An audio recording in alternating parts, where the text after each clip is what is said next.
So I guess here we are. We're live again. So I'm gonna go ahead and copy this link, see if I could share it over on my Instagram story real fast before we get going. Wait for a couple of y'all to join in. Oh, that's a nice shot from Frank with the Hasselblad on Instagram. Check him out. So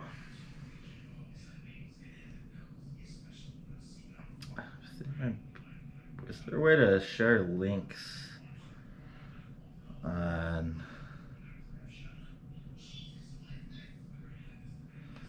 I'll figure it out one time. Let me just go ahead and switch over to Facebook.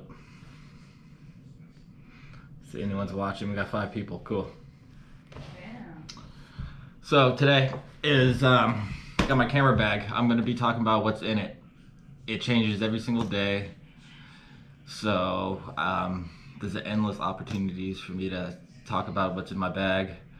Also, any Q&As, anyone has any questions about what's in this, about any of my cameras. Let me see if I can get set up so I can see comments. Alright, so maybe, so this is still new to all of this. Just started doing this whole live streaming thing today. So, see if there's a way just for me to view the comments that are rolling in. Actually, let me go through the GoPro app. Be easier for me to do. Okay, so here's my camera bag. I got 2 cameras in it today. Let's see what they are. Actually, 3 cameras. So first and foremost, this is the main camera that's in my bag today. Got the Mamiya RB67. I have the Mamiya Sakura C 90mm f3.8 fitted on there today. It's a great lens, standard lens, very damn sharp, and film loaded is Lomography 400. I have exposed 3 frames already. So taking my time with that, it's the only roll of that I have. So, so far those 3 frames have just been long exposures at night. It's been kind of what I've been shooting a lot of lately.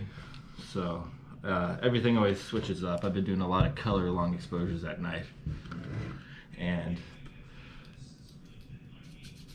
cable release. This is a must for shooting long exposures at night. I really don't need it for the Mamiya, since it has a T mode. It doesn't have bulb, it has T mode. So for long exposures at night, you can just hit the T, means time, and either you move the little film cock, the camera thing that cocks the camera shutter, move that just a little bit, or also another way is just pull it out of T mode and it stops. So I really don't even need a cable release for this, especially if I'm doing really long extended shutters, but I do use it. It's very helpful. It's always in my camera bag. So that's the Mamiya.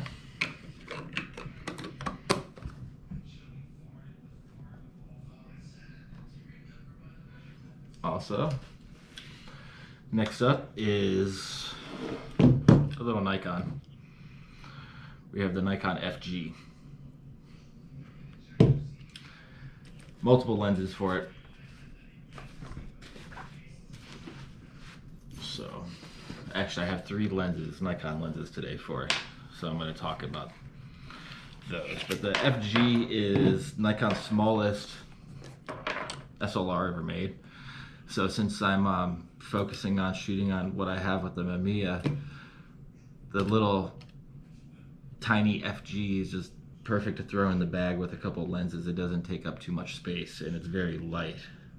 And the lenses that I have for it, I have 3 lenses. I have the 50mm 1.8 pancake lens, Nikon E series, probably the sharpest Nikon 50mm, even though it is E series, it's not a Nikkor. It's just great little lens. It's tiny. An old Nippon Kogoku 35mm Nikkor f2 that was originally a non-AI. It's been converted to a AI. It's a damn sharp lens, probably one of the sharpest that I own. And I also have the Nikkor 20mm 2.8 AIS, which is pretty much the only wide angle that I shoot with. You know, I have a 24 and I have a 28, but I just shoot with the 20 mainly. Usually go from, if I want anything wider than a 35mm, I shoot a lot of 35mm. I shoot a ton of 50mm, but if I want to go wide, I go very wide and just jump down to the 20mm. Damn sharp lens. I'm in love with it. Always have been. So, great little 3 lens 35mm setup. And I just rolled 100 feet of Kentmere 400, so that's what I have loaded up in that. I'm on frame 10. So, in addition to that, I have my Fuji X-E2, which is a little mirrorless digital camera with a focal reducer lens turbo 2 Nikon mount. So I don't have any Fuji lenses for this camera. I bought this camera pretty damn cheap on eBay for the sole purpose to adapt vintage glass to, particularly Nikon, and I love it. It's exceeded my expectations and it's great. It's much better to use old vintage manual focus lenses on a mirrorless camera other than a SLR. It's much easier to focus with the focus peaking. So, like I said, I have quite a few cameras, but besides that, other things that are in my camera bag is I have a power bank to charge my phone, charge my iPad, charge the light that is filming with, charge the GoPro that it's filming with. There's a lot of things I can do with that. I actually have 2 of those. Extra GoPro battery. Thank you, Carmen, for giving me one for Christmas. I see you smiling over there.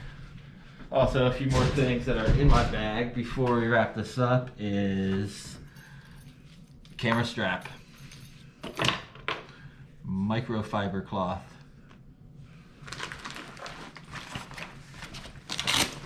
and a couple rolls of film. Let's see what I have. They're all 35mm rolls. I forget what I even have in there. Usually throw film in my bag that I want to shoot that. So, start off. We have a roll of Kodak Gold Max 800. Damn, it's probably from the late 90s. 12 exposures. It's like a trial roll. Good luck with that. And I had Sharpied 200 on it.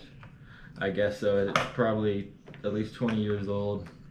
So I put 200 on it just to kind of a rough estimate to what to shoot it at. I think I have shot some of this stuff before and it was complete trash at 200, so I'll probably just go with 50 ISO. Not expecting much. Also, I have this Kodak Ektacolor Pro 160. It's another short roll. It's 8 exposures. Nathan Martin actually gave this to me. I had 2 rolls of it. Shot one about a year ago, and it was beautiful. I shot it at 50 ISO. So, plan on shooting that soon.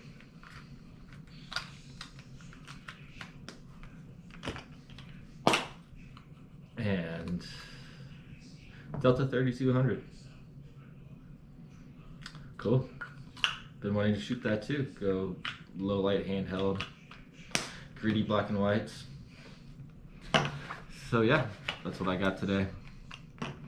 Any questions about any of it, feel free to comment and I will respond, try my best to respond.